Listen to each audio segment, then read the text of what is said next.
नमस्कार, मैं हूं रत्ना और आप देख रहे हैं सी न्यूज भारत। वक्त हो गया न्यूज बुलेटिन का। बात करेंगे चित्रकूट की, जहां दीपक किशोर पटेल समाजवादी पार्टी में शामिल होने के बाद पहली बार चित्रकूट सपा कार्यालय पहुंचे हैं। साथ ही बात करेंगे दतिया की, जहां नागरिकों की समस्या के त्वरित निराकरण के लिए जन सुनवाई आयोजित की गई है। ऐसी तमाम खबरों पर विस्तार से चर्चा करेंगे इस बुलेटिन में। पूर्व सांसद स्वर्गीय राम सजीवन पटेल के पौत्र दीपक किशोर पटेल समाजवादी पार्टी में शामिल होने के बाद पहली बार चित्रकूट सपा कार्यालय पहुंचे और इस मौके पर पार्टी कार्यालय में कार्यकर्ताओं ने उनका फूल मालाओं से जोरदार स्वागत किया।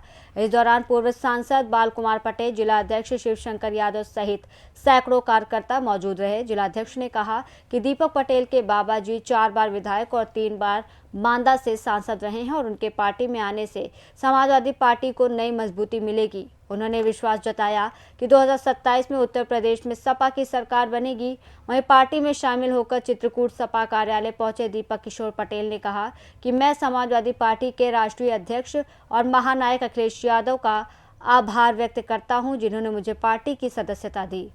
माननीय अखिलेश यादव जी ने 2 दिन पहले लखनऊ में दीपक पटेल जी को समाजवादी पार्टी की सदस्यता दिलाई और आज समाजवादी पार्टी कार्यालय में स्वर्गीय राम सजीवन के नाती दीपक पटेल जी समाजवादी पार्टी में आज उनका स्वागत किया गया है और उनके साथ तमाम बसपा छोड़ करके समाजवादी पार्टी की आज सदस्यता ग्रहण किया है। आगे आने वाले 2027 और पंचायत चुनाव में समाजवादी पार्टी को मजबूती मिलेगी और 2027 में दोनों विधानसभा में समाजवादी पार्टी का जो भी प्रत्याशी होगा उसको जिताने का काम करेंगे। आने वाले समय में 2027 में समाजवादी पार्टी की सरकार बनेगी। उत्तर प्रदेश के में माननीय अखिलेश यादव मुख्यमंत्री बनेंगे और आज जो दीपक पटेल शामिल हुए हैं, इनके बाबा 3 बार मांदा चित्रकूट के सांसद रहे हैं और 4 बार सांसद रहे, 3 बार विधायक रहे हैं। उनका लंबा एक राजनीतिक इतिहास रहा है। राजनीतिक घराने से आज दीपक पटेल अपने समर्थकों के साथ समाजवादी पार्टी की सदस्यता ग्रहण किया है। स्वागत समारोह में सारे उनके समर्थक आए हैं। समाजवादी पार्टी की तरफ से उनको बहुत बहुत बधाई देता हूं, स्वागत करता हूं और आगे जो भी पंचायत के चुनाव और विधानसभा के चुनाव होंगे उसमें दीपक पटेल अपना पूरा सहयोग समाजवादी पार्टी में काम करेंगे। चित्रकूट से सी न्यूज संवाददाता रोहित कुमार सिंह की रिपोर्ट। खबर दतिया से है, जहां नागरिकों की समस्याओं के निराकरण के लिए आज मंगलवार को न्यू कलेक्ट्रेट के सभा कक्ष में जन सुनवाई आयोजित की गई। जन सुनवाई के दौरान कलेक्टर स्वप्निल वानखड़े द्वारा जिले के विभिन्न अंचलों से आए 200 से अधिक आवेदकों की समस्याओं को ध्यानपूर्वक सुनते हुए संबंधित अधिकारियों को निराकरण के लिए निर्देशित किया। अनाधिकृत आवेदनों के लिए समय समय सीमा निर्धारित कर अधिकारियों को समय सीमा में निराकरण करने के निर्देश दिए गए। जन सुनवाई में मुख्य कार्यपालन अधिकारी जिला पंचायत दतिया अक्षय कुमार तेमरवाल, अपर कलेक्टर महेंद्र सिंह कवचे, संयुक्त कलेक्टर लोकेंद्र सिंह सरल सहित सभी जिला अधिकारी मौजूद रहे। तहसीलदार और एसडीएम को निर्देशित किया है कि हर जगह पे पटवारी हर खेत में पहुंचे और हर खेत में सर्वे किया जाए। सर्वे में आरबीसी 6(4) के नियम अनुसार अगर 50% से ऊपर कहीं भी फसल का नुकसान है तो उनको तत्काल से तत्काल मुआवजे की कार्रवाई शुरू किया जाए ताकि हम उनको मुआवजा दे सकें। अभी हर ग्राम पंचायत में हल्के में सर्वे चल रहा है, लगभग 30 to 40% हमारा सर्वे हो चुका है। लेकिन मीडिया के माध्यम से और जनप्रतिनिधियों से ये मेरी अपील है, निवेदन है कि अगर कोई ऐसा व्यक्ति है जिसमें नुकसान ज़्यादा हुआ है लेकिन इनके संज्ञान में आता है कि वो नुकसान कम दिखाया गया है तो हमारे पास सीधे आप शिकायत कर सकते हैं। हम दूसरे पटवारियों की टीम भेज के फिर से उसका आकलन करके उनको मुआवजा देने का प्रयास करेंगे। कितने हेक्टेयर पास लगभग 1 लाख हेक्टेयर की खबर है धान की, परंतु लगभग 450 धान के किसान हमारे पास उपार्जन के लिए आए। बाकी किसानों ने मंडी पे ही अभी धान के लिए सोचा है। घटना जो बहुत ही दुर्भाग्यपूर्ण घटना थी जिसमें बाइक सवार की डेथ हो गई थी और पूरी की पूरी बस जल गई। ये अच्छा हुआ लकीली कि सभी के सभी पैसेंजर्स बाहर समय पे निकाल लिए गए, लेकिन जैसा आपने कहा है कि हर बस में अग्निशमन होना चाहिए, जिसकी अब हम जांच करेंगे। जो आरटीओ विभाग लगातार उनको करना चाहिए, जो कर रहे हैं। और जो बिना परमिट की बात आई है, अभी मेरे पास जानकारी नहीं है। आरटीओ और पुलिस विभाग इसकी जांच कर रही है। जैसे ही जांच पूर्ण हो जाएगी, उनके ऊपर जो भी कड़ी से कड़ी कार्रवाई की जाएगी। सर, मध्य प्रदेश बैरियर को कहीं भी चलाने की अनुमति नहीं है। बैरियर नहीं चला जाता है। अगर ज़रूरत पड़ने के हिसाब से अगर चेकिंग होती है, शासन के नियमानुसार चेकिंग होती है, उतनी चेकिंग अलाउड है, लेकिन बैरियर कहीं भी अलाउड नहीं है। अगर बैरियर की कोई भी खबर आती है तो सख्त से सख्त कार्रवाई की जाएगी। एक और चीज़ जो मैं बताना चाहूँगा, हम पुनरीक्षण हो रहा है, जिसमें बहुत सारे मतदाता को कुछ डाउट्स अभी मन में है। जितने भी मतदाता सूची में नाम है 2025 अक्टूबर तक के, उन सभी मतदाताओं का वेरिफिकेशन हो रहा है, जिसमें मैं खुद स्वयं हूँ, मेरे माता पिता या कोई भी अधिकारी हो, कोई भी कर्मचारी, सबका होगा। इसमें 2025 में जिस मतदाता का नाम है, अगर उस मतदाता का नाम फिर से 2003 के सूची में है, या उस मतदाता के माता का या पिता का या दादा का या दादी किसी एक का भी नाम 2003 के मतदाता सूची में है, तो उनका वेरिफिकेशन ऑटोमेटिकली हो जाएगा। उनको सिर्फ फॉर्म भर के देना है, उनसे कोई भी दस्तावेज नहीं मांगे जाएंगे। अगर आपसे कोई ऐसा दस्तावेज मांगता है जबकि आपके दादा दादी या माता पिता या स्वयं का नाम 2003 के मतदाता सूची में है, तो आपको दस्तावेज बिल्कुल देने की ज़रूरत नहीं है। ईपिक नंबर से काम हो जाएगा। जो महिलाएं शादी के बाद यहाँ आई है, जो 2003 के मतदाता सूची में, उनका स्वाभाविक से नाम नहीं होगा और उनके माता पिता जो है वो अपने मायके में होंगे, तो उनसे उनकी जानकारी ली जाएगी। जानकारी आप फॉर्म में भर के दे सकते हैं, उसमें किसी को भी चिंता करने की ज़रूरत नहीं है। ये पूरी की पूरी कार्रवाई जो है, जो बाहर से पाकिस्तान या बांग्लादेश से कोई अगर लोग यहाँ बसे हुए हैं, उनको वेरीफाई करने की कार्रवाई ये कर रहे हैं। इसमें किसी भी तरह से अपने भारतीय नागरिक को परेशान करने की कोई भी ऐसी मंशा नहीं है। और सभी का ये प्रयास किया जाएगा कि डॉक्यूमेंट नहीं लिया जाए। डॉक्यूमेंट तभी लेंगे जब इनका वेरिफिकेशन, इनके माता का भी, पिता का भी, दादा का भी, दादी का, किसी का वेरीफाई नहीं हो रहा है, तभी हम डॉक्यूमेंट्स लेंगे उनके जन्म प्रमाण पत्र के बारे में। लेकिन मैं ये फिर से एश्योर करना चाहता हूँ, ये पूर्ण कार्रवाई सिर्फ और सिर्फ जो बाहर देशों से लोग आके हमारे इसमें बसे हैं, चुपचाप से बसे हैं, और उन्होंने गलती से अगर कोई दस्तावेज बनवा लिए तो उनका नाम काटने की ही कार्रवाई की जाएगी। दतिया से सी न्यूज संवाददाता नितिन दांतरे की रिपोर्ट।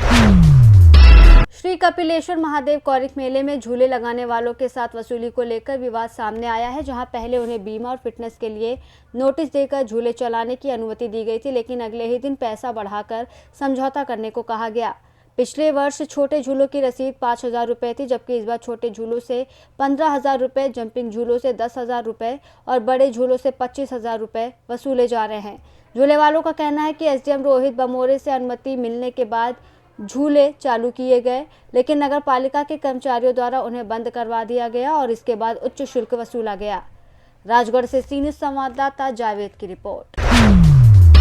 सुकमा कलेक्टर देवेश कुमार ध्रुव के मार्गदर्शन में छिंदगढ़ विकासखंड में बस्तर ओलंपिक के जोन स्तरीय कार्यक्रम का भव्य शुभारंभ किया गया।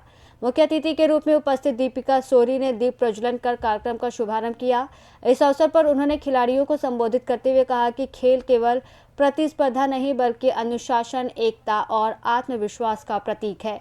हर खिलाड़ी को खेल भावना के साथ मैदान में उतरना चाहिए। कार्यक्रम का प्रारंभ बालिका दौड़ और 200 मीटर रेस से हुआ, जिसका शुभारंभ सोरी ने हरी झंडी दिखाकर किया। बस्तर ओलंपिक प्रतियोगिता जोन स्तर में 8 नवंबर तक चलेगा।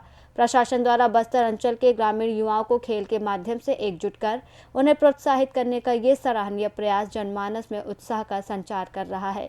इस अवसर पर एसडीएम विजय प्रताप खेस, जनपद सीईओ ओके गुप्ता सहित विभिन्न विभागों के अधिकारी, कर्मचारी, जनप्रतिनिधि, खेल प्रेमी बड़ी संख्या में मौजूद रहे।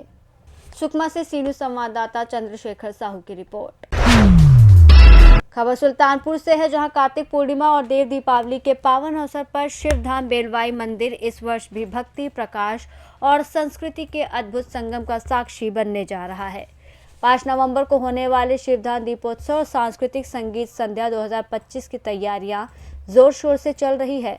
मंदिर परिसर में सजावट का कार्य तेजी पर है। साफ सफाई, सरोवरों की धुलाई और विद्युत सजावट का कार्य भी युद्ध स्तर पर जारी है।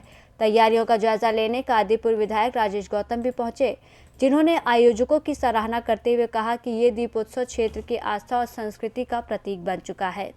इस भव्य आयोजन के निवेदक डॉक्टर वेद प्रकाश सिंह, प्रबंध निदेशक Vishwanath group of institutions Kalan Sultanpur हैं, जिन्होंने बताया कि दीपोत्सव का उद्देश्य क्षेत्र में भक्ति, संस्कृति और एकता का प्रकाश फैलाना है। शिवधाम घाट पर 1,51,000 दीपों का एक साथ प्रज्वलन होगा, जो पूरे क्षेत्र को स्वर्णिम आभा से नहला देगा। मां गंगा की महाआरती और भगवान शिव की पूजा से वातावरण भक्तिमय हो उठेगा। सुल्तानपुर से सी न्यूज़ संवाददाता दिनेश सिंह अग्निवंशी की रिपोर्ट। बगानी सामुदायिक स्वास्थ्य केंद्र में कार्यरत संविदाकर्मी दिनेश कुमार चौरसिया ने एक्सपायरी दवाइयों की जानकारी ब्लॉक चिकित्सा डॉक्टर हेमंत मेहरा को दी। जानकारी देने पर अधिकारी ने फटकार लगाई और बाद में दूर विवाद का नोटिस जारी कर स्पष्टीकरण मांगा। दिनेश कुमार का कहना है कि उन्होंने केवल अपने कर्तव्य निष्ठा से एक्सपायरी दवाइयों की सूचना दी थी, किसी तरह का अभद्र व्यवहार नहीं किया। वहीं डॉक्टर मेहरा ने बताया है कि कर्मचारी पूर्व में भी ऐसी हरकतें कर चुके हैं और मामले की जानकारी जिला चिकित्सा प्रभारी झालावाड़ा को दी गई है। सामुदायिक स्वास्थ्य केंद्र बकानी में आप मेडिसिन सप्लाई में कार्य करते हैं। क्या हादसा, क्या वार्तालाप क्या हुई, क्या बात हुई जो ये कि सोशल मीडिया पे वीडियो जारी हो रहा है? दिनांक 1 तारीख के दिन जब 1/11/2025 के दौरान जब मैं डीडीसी पर दैनिक ड्यूटी के दौरान डीडीसी के अंदर दवाई वितरण केंद्र पर दवाई वितरित कर रहा था, उस समय अचानक कुछ दवाएं खत्म हो जाने के कारण हमने डीडीसी स्टोर से दवाएं मंगवाई। उस दौरान कुछ दवाएं उसमें से एक्सपायरी आई, तो हमने उस एक्सपायरी दवाई को भाई समय रहते हुए सीएससी प्रभारी को अवगत कराने के लिए उचित समझा। जब सीएससी प्रभारी के पास में गया, सर ये एक्सपायरी दवाई हमारे पास आई है और इसको उचित तरह से इसका समाधान करें। आप डीडीसी स्टोर है उनके कर्मचारी को आप निर्देशित करें ताकि आगे से इस तरह की एक्सपायरी दवाएं ना आए और इस तरह से किसी भी मरीज को किसी तरह का नुकसान न पहुँचे। इसी चीज़ को मैंने अवगत कराया और इसी चीज़ को लेकर सीएससी प्रभारी संज्ञान ने लेते हुए मुझे लताड़ा और वहाँ से भग जाने की कह के। तो ये तो अच्छी बात है कि एक्सपायरी दवाइयों को आपने उनको बताया, अवगत कराया, और अच्छी बात है। तो किसी के साथ कोई खिलवाड़ ना हो, कोई एक्सपायरी दवाई ले जाता तो वो बीमार ज़्यादा होता, तकलीफ होती एक्सपायरी में और दूसरी बीमारी होती। तो इसका आपने CMHO से अवगत कराया तो उन्होंने क्या कहा? इन्होंने मेरे पास एक अनुशासनहीन और अभद्र व्यवहार का मेरे पे आरोप लगाया है, जिसका नोटिस इन्होंने जारी किया और जिसका भी मैंने उचित न्याय में मैंने इनको जवाब दिया है। उसके बाद मुझे इन्होंने असंतोषप्रद जवाब का मुझे नोटिस उस पर लिख के दिया कि आपको CMHO कार्यमुक्त करके CMHO रिलीव किया जाता है। ऐसी मेरी क्या गलती होगी जो मुझे CMHO रिलीव किया गया है? तो आप संविदा कर्मी के रूप में कार्य कर रहे हैं? बिल्कुल संविदा कर्मी के रूप में वहाँ पे कार्यरत हूँ। कितने सा टाइम हो गया? समथिंग मेरे को 1-1.5 साल के समथिंग हुआ। तो फिर क्या बोला चिकित्सा अधिकारी ने सामुदायिक स्वास्थ्य केंद्र से? आपको क्या अवगत कराया कि भाई के मुझे किसी तरह का बस नोटिस देकर जारी कर दिया, आप CMHO ऑफिस जाओ, वहाँ स्पष्टीकरण दिया, यहाँ से आपको कार्यमुक्त कर दिया गया। कार्यमुक्त किया? हाँ भाई, मेरी ऐसी क्या गलती होगी कि मुझे इस CSC प्रभारी को अवगत कराया, तो मैंने कुछ गलत नहीं किया है भाई। ये तो सही बात है, अच्छी बात थी। मरीजों के साथ किसी तरह का कोई नुकसान नहीं हो, यहाँ की जनता की भलाई के लिए मैंने काम किया, जनहित में काम किया। इसका मुझे यहाँ से कार्यमुक्त करने का नोटिस जारी कर दिया। क्या ये गलत या क्या सही है मेरे साथ? ऐसा नहीं होना चाहिए। सर, आप सामुदायिक स्वास्थ्य केंद्र बकानी के चिकित्सा प्रभारी हैं, ब्लॉक चिकित्सा प्रभारी। मैं ये जानना चाहते हूँ कि ये मेडिसिन के बारे में जो वीडियो सोशल मीडिया पे जारी हो रहा है, ये क्या है, वास्तविकता क्या है? इसमें CSC बकानी में संस्था पे दिनेश कुमार चौरसिया हेल्पर के पद पर कार्यरत है। वो 1 तारीख को मैं OPD में बैठा हुआ था, तो वो मेरे पास आया अपनी दवाइयों के डब्बे लेके कि सर ये दवाई है, यहाँ पे DDC में कोई एक हेल्पर एक और है वहाँ पे चंद्रप्रकाश की, वो रख के गया है, तो ये एक्सपायरी है। लेकिन मैंने उनको देखा नहीं, मैंने कहा कि आप गोविंद जी फार्मासिस्ट के पास जाके इसके बारे में बात करो, रीचेक करवाओ उनसे, और अगर आप भी DDC में अगर हैं इस तरह की बात है तो आप भी रीचेक करो। तो उसने ये कहा कि मैं आपसे ही बात करूँगा, मैं फार्मासिस्ट से बात नहीं करता, मैं आपसे ही बात करूँगा। मैंने कहा मैं अभी OPD में बैठा हूँ, पेशेंट देख रहा हूँ, या तो आप मेरे से बाद में बात करना है या फिर ये जो मामला है इसको आप गोविंद जी से क्लियर करवाना इस मामले में।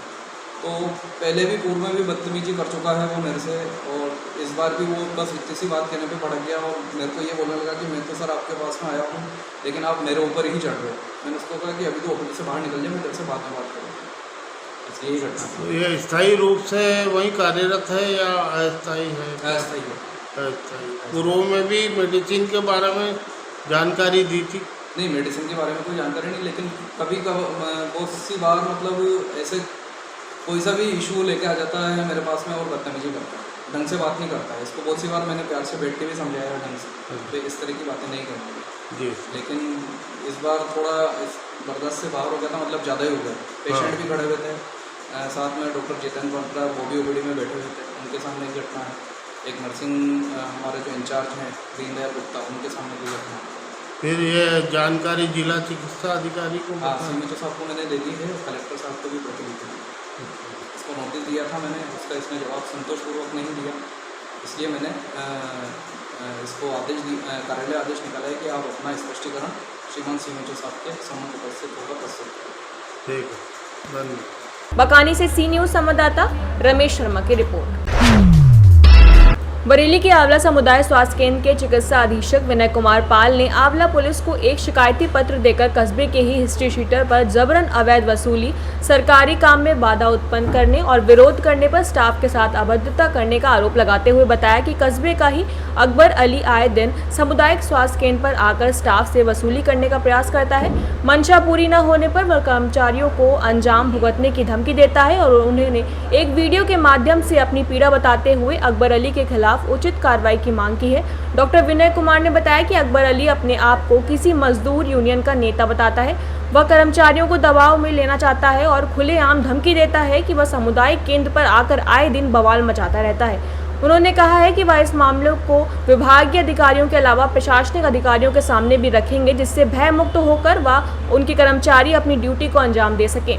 सर्वप्रथम समस्त आंवला क्षेत्रवासियों को बहुत बहुत नमस्कार। मैं डॉक्टर विनय कुमार पाल, चिकित्सा अधीक्षक, यहाँ पर आपकी सेवा के लिए प्रस्तुत हूँ। पिछले कुछ समय से हमारे अस्पताल में कुछ व्यक्तियों के द्वारा कुछ उपद्रव किया जा रहा है।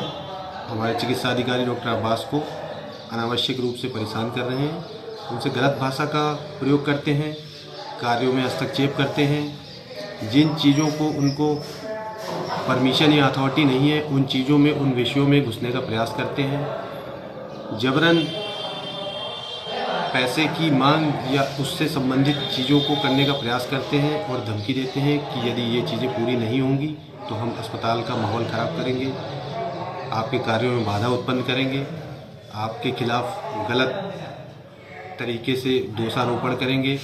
जैसे कि चिकित्सक के मौजूद होने पर भी कहते हैं कि चिकित्सक मौजूद नहीं है, स्टाफ नहीं है, जबकि सब लोग यहीं बैठे थे, नाश्ता कर रहे थे। तो नाश्ता करने को गलत उसमें तरीके से लेने का बिल्कुल किसी को कोई अधिकार नहीं है। हम सभी लोग व्यक्ति हैं, मानव हैं, नाश्ता करना भी ज़रूरी है। लेकिन मैं एक बात स्पष्ट कर देता हूँ कि सभी लोगों के सभी काम होंगे, किसी भी कार्य में बाधा नहीं उत्पन्न होगी। मेरी तरफ से किसी का कोई भी कार्य नहीं रुकेगा। लेकिन अनावश्यक रूप से अगर हम लोगों को परेशान किया जाएगा तो हम लोग अपना प्रार्थना पत्र, शिकायती पत्र थाने में उप जिलाधिकारी महोदय को एवं हमारे मुख्य चिकित्सा अधिकारी महोदय को एवं जिलाधिकारी महोदय तक इस बात को पहुंचाएंगे।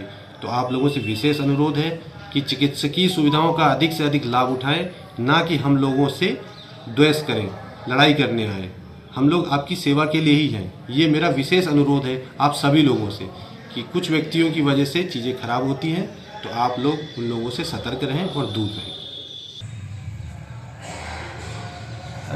अभी मेरे संज्ञान में आया है कि श्री अकबर अली जी द्वारा कोई शिकायती पत्र SDM महोदया को और थाने में शायद दिया गया है। तो उसके विषय में ये कहना चाहूँगा कि इन्होंने स्वयं इस तरीके की चीज़ें की है, उपद्रव किया है और गलत आरोपों के आधार पे इस तरह स्वयं का वीडियो बनाते हुए जो चीज़ें दी हैं वो बिल्कुल निराधार हैं। उसमें हमारे चिकित्सा अधिकारी, स्टाफ या अस्पताल के अन्य कर्मचारियों का कोई लेना देना नहीं है। ये सारे आरोप बिल्कुल निराधार हैं। हमारे अस्पताल में सभी कामों को पूर्ण निष्ठा से किया जाता है, लेकिन इनके द्वारा इस तरीके की चीज़ें ना की जाए, ये मेरा अनुरोध भी है और स्पष्ट निर्देश भी है। आंवला से सी न्यूज़ संवाददाता अरविंद पेंटर की रिपोर्ट। उत्तर प्रदेश के जनपद हापुड़ के गढ़ मुक्तेश्वर मेले में आ रहे श्रद्धालुओं का प्रदूषण से हुआ बुरा हाल। बता दें कि मेले में लगातार धूल उड़ रही है, जिसकी वजह से वायु की गुणवत्ता खराब हो रही है। अधिकारी लगातार पानी का छिड़काव भी करा रहे हैं। अधिक वाहनों की वजह से पानी का छिड़काव होने पर भी धूल नहीं रुक रही है और लोगों को सांस लेने में समस्या हो रही है। हापुड़ से सी न्यूज़ संवाददाता सचिन सागर की रिपोर्ट। कन्नौज के छिबरामऊ में समाजवादी पार्टी व्यापार सभा में बीजेपी पर महापुरुषों की प्रतिमाएं हटाने का षड्यंत्र रचने का आरोप लगाया है। जिला अध्यक्ष प्रियतेश सिंह तोमर के नेतृत्व में सपा पदाधिकारियों ने उप जिलाधिकारी को राज्यपाल संबोधित ज्ञापन सौंपा है। ज्ञापन में कहा गया है कि सीतापुर के बिस्वा में स्वर्गवासी जगन्नाथ प्रसाद अग्रवाल की और कन्नौज में महात्मा गांधी की प्रतिमा हटाई गई, जिसे सपा ने राजनीतिक दुर्भावना व वैश्य समाज के अपमान की घटना बताया। सपा ने मांग की है कि गांधी जी की प्रतिमा मूल स्थान पर पुनः लगाई जाए, अन्यथा पूरे प्रदेश में आंदोलन छेड़ा जाएगा। कन्नौज से सी न्यूज़ संवाददाता महेश गौड़ की रिपोर्ट। कानपुर देहात के पुखराया क्षेत्र में एम्बुलेंस की लापरवाही से घायल महिला की मौत हो गई। सड़क हादसे के बाद ग्रामीणों ने कई बार 108 सेवा को कॉल किया, लेकिन एम्बुलेंस नहीं पहुंची।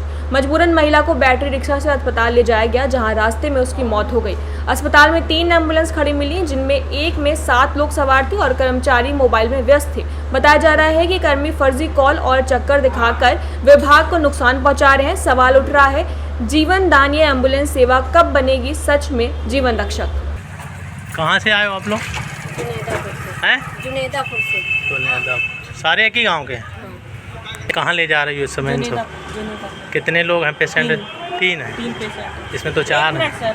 4 हैं इसमें। एक आशा जी है, 3 पेशेंट हैं। अच्छा, तीनों पेशेंट हैं? हाँ, तीनों पेशेंट हैं। कानपुर देहात से सी न्यूज़ संवाददाता संजय तिवारी की रिपोर्ट। इस बुलेटिन में फिलहाल इतना ही। देश और दुनिया की तमाम बड़ी खबरों के लिए देखते रहिए सी न्यूज़ भारत।